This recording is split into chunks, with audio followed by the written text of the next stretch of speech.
Hello students, today we are going to study class 7 biology, and please turn back the pages of your textbook and come to page number 67. Okay, so today we are going to deal with the topic that is stomata. So what is basically stomata? Stomata is a tiny pores present on the surface of the leaves, and the singular of stomata is stoma. Actually, this stomata is responsible, it's allow the passage for coming in of carbon dioxide and for the release of the oxygen. Through this pore, the intake of carbon dioxide is happening and release of oxygen is taking place. So this stomata is actually helping in the gaseous exchange. Okay, now structure of stomata. So as you can see in figure 4.3, okay, the stomata is being guarded by the stoma is being guarded by the guard cells. Okay, these two are the guard cells. They are being shaped in the shape, and when these guard cells absorb water, they swell up and move away from each other. Okay, because of moving away from each other, they create a gap, and this allow the stoma to be opened. Okay, this is a stomatal opening. Now at this time, the guard cells have absorbed the water, they have moved away from each other. Okay, and because of this very region, now the stomata is open. What happens when these guard cells lose water? They shrink. Okay, as they shrink, this stomatal opening get closed. Okay, and when this stomatal opening is getting closed, when the guard cells, what happened? They lose water. When these guard cells lose water, they shrink, their size decreases. Okay, and the stomatal opening get closed. Now what is the working of the stomata? So as water flows inside the guard cells, they become curved. I just told you right now, and because of this, the pore get opened. When they lose water, they get shrinked, and because of it, the stomatal pores get closed. So oxygen gas produced during the photosynthesis comes out through these pores. I'm just telling you, these pores are responsible. Through these pores, the carbon dioxide is getting inside the cells, and from this pore only, the oxygen that is released during the process of photosynthesis, it is coming out. Okay, so through this pore, the exchange of gases is happening, the coming of the carbon dioxide is happening, and the release of oxygen is taking place. So all of you have seen the green plants, and what is happening in the green plants? The leaves are green, and because of its presence of chlorophyll, and leaves are the site of the photosynthesis. Okay, the leaf is green in color, and in this green color leaves, the photosynthesis is taking place. But you might have also observed that the stem area is also green in color. That means that chlorophyll is also present over there, and thus the photosynthesis is happening in the leaves plus in the shoot areas also.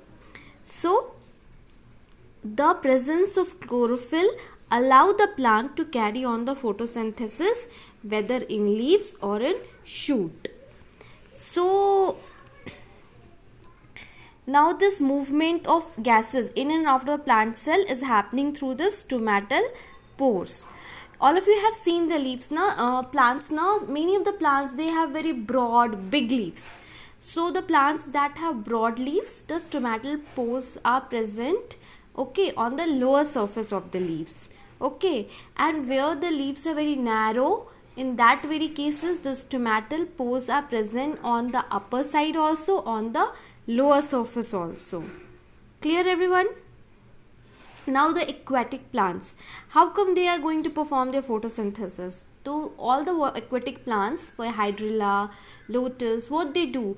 They use the carbon dioxide that is dissolved in the water. They are not taking the carbon dioxide directly from the atmosphere. What they are doing, they are utilizing the carbon dioxide that is dissolved in the water, and they are carrying on the process of photosynthesis in this very way. Now the factors affecting the photosynthesis. So the factors affecting the photosynthesis are sunlight, chlorophyll, carbon dioxide, water. In order to carry on, just come to the next page, that is page number 68. In order to carry on the process of photosynthesis smoothly, there are 4 to 5 determining factors, that is sunlight, chlorophyll, temperature, water, okay, the concentration of carbon dioxide. All these factors determines the occurrence of the photosynthesis. If all the factors are present in a sufficient amount, in the adequate amount, then the photosynthesis will happen at a faster rate. When any of the factor is deficient or not adequate, then at that time the photosynthesis will not happen smoothly. For example, sunlight. Okay, if the light intensity is increasing, the rate of photosynthesis will increase, and the photosynthesis happens best in the red light. Okay, and the optimum temperature for photosynthesis is 20 to 40 degrees C. Okay, water.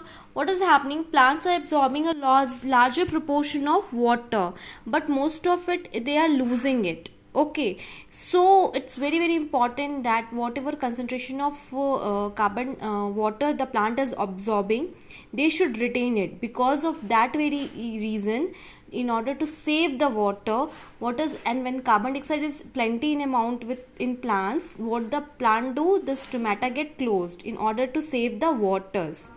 Okay, now concentration of carbon dioxide. If the concentration of carbon dioxide is increasing, then the rate of photosynthesis will be faster. If the carbon dioxide is less, then the rate of photosynthesis will also decrease. One of the determining factor for photosynthesis is the presence of chlorophyll.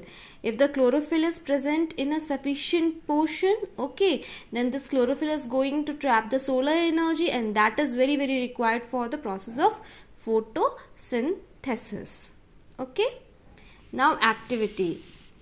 You have to take a variegated plant. Okay, variegated plant means the plant that is its some of the portion is white and some is green. Okay, so you have to separate the green portion of the leaf and the white portion of the leaf.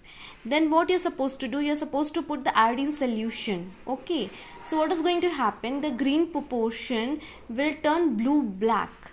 So why does the green leaf turn blue black on adding of the iodine solution?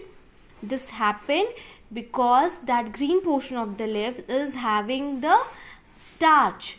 Okay, when the plants manufacture food, when the extra glucose is manufactured, they store the extra glucose in the form of starch, and when we put the iodine solution, that will turn into bluish black. That means the plants manufacture food and the extra food is being stored in the form of starch.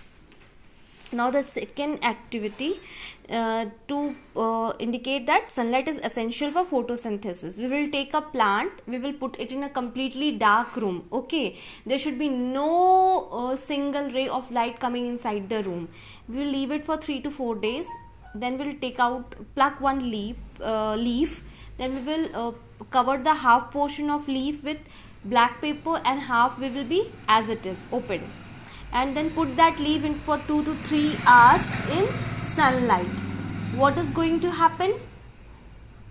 The portion of the leaf, okay, that was covered will, and then what we are going to do? We are going to put the iodine solution. So what is going to happen? The portion of the leaf that was covered will remain as it is, but the portion that was uncovered, when we add the iodine solution to that very portion, that portion turned bluish black. That means that the leaves started to make their food in the presence of light. Now the another activity is to show that oxygen is being released during the process of photosynthesis. We will take a hydrilla plant, fix it in a funnel. Okay, you can see this funnel. Then we will put it in a beaker, 3/4 filled with water, and this water is the pond water. Then we'll take a test tube, fill it with water, and this upturn it in this very way.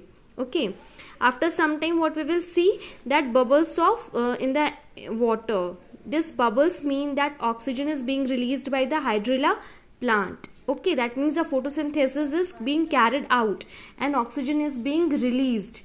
And when we bring a light source here, then it will start burning. Why?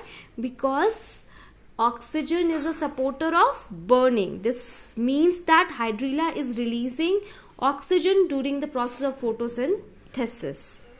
Okay, so these activities shows that the oxygen is being released during the process of photosynthesis. And children, what you are supposed to do, whatever portion I have taught, I have underlined the important lines. We are supposed to learn it and write it in your copies and be thorough with the activities. Okay, please read the activities once again carefully, all these 3 activities. That will be your homework for today. Thank you.